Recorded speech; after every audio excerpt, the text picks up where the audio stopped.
আমি কখনো আমার বাবা ভাইদেরকে ছেঁড়া লুঙ্গি পরতে দেখিনি, কিন্তু আমার স্বামীকে দেখেছি ছেঁড়া লুঙ্গি পেঁচিয়ে কিভাবে আড়াল করে পরতে হয়।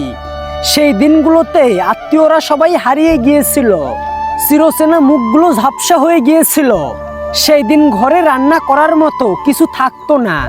সেই দিন কাঁচা মরিচ আর পেঁয়াজ ভেজে ভর্তা করে গরম ভাত মাখিয়ে খেতাম। আমার ভাইয়েরা, হ্যাঁ, আমার নিজের মায়ের পেটের ভাইয়েরা সেই দিন আমার খোঁজ নিতে ভয় পেত। মাস্টার্স পাশ করা ছেলেটা চাকরি না পেয়ে গার্মেন্টসের অল্প বেতনের চাকরিতে ঝুঁকেছিল।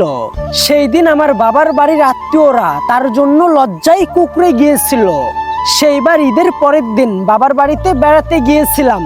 আমার স্বামীর অবহেলার পরিমাণটা এতটাই বেশি ছিল যে আমার সেই মায়ের বাড়িতে 1 বছর আর পা রাখিনি। আমার 3 বছরের ছেলেটা ভাসুরের ছেলের সঙ্গে খেলতে গিয়ে ধাক্কা খেয়ে বাম পায়ে প্রচুর আঘাত পেয়েছিল। আমাদের নুন আনতে পান্তা ফুরানোর মতো অবস্থা। ডাক্তার, ঔষধ, ভালো চিকিৎসা করার মতো সামর্থ্য ছিল না।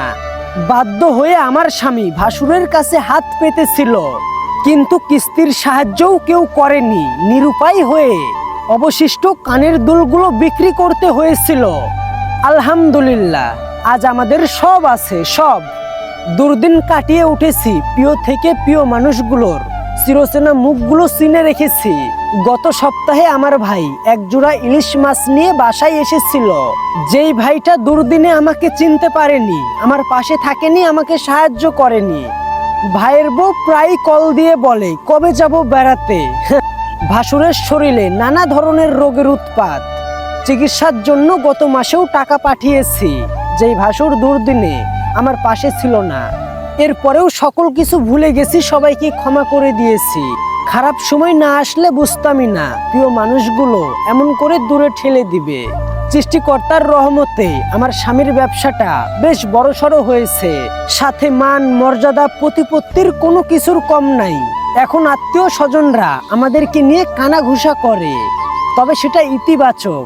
যে আত্মীয়রা পরিচয় দিতে লজ্জিত বোধ করেছিল, সেই আত্মীয়রা। আমার স্বামীর ছেঁড়া লুঙ্গিটা আজও আমি যত্ন করে আলমারিতে তুলে রেখেছি। সেই দিন লুঙ্গিটা দেখলে যতটা কষ্ট হতো, আজও ঠিক ততটাই কষ্ট হয়। ব্যবধানটা শুধু দুর্দিন আর সুদিনের।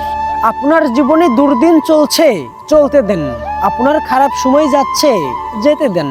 আপনার আত্মীয়রা আপনাকে দূরে ঠেলে দিয়েছে, দিক। এরপরেও আপনি আপনার লক্ষ্যে পৌঁছানোর জন্য কাজ করে যান। যেদিন সফলতা আসবে দেখবেন, সেই দিন সবাই আবারও কাছে আসার চেষ্টা করবে এবং আসবেও। তাই জীবনে খারাপ সময়গুলোকে ধন্যবাদ দিতে শিখুন এবং খারাপ সময়গুলোকে মনে রাখুন।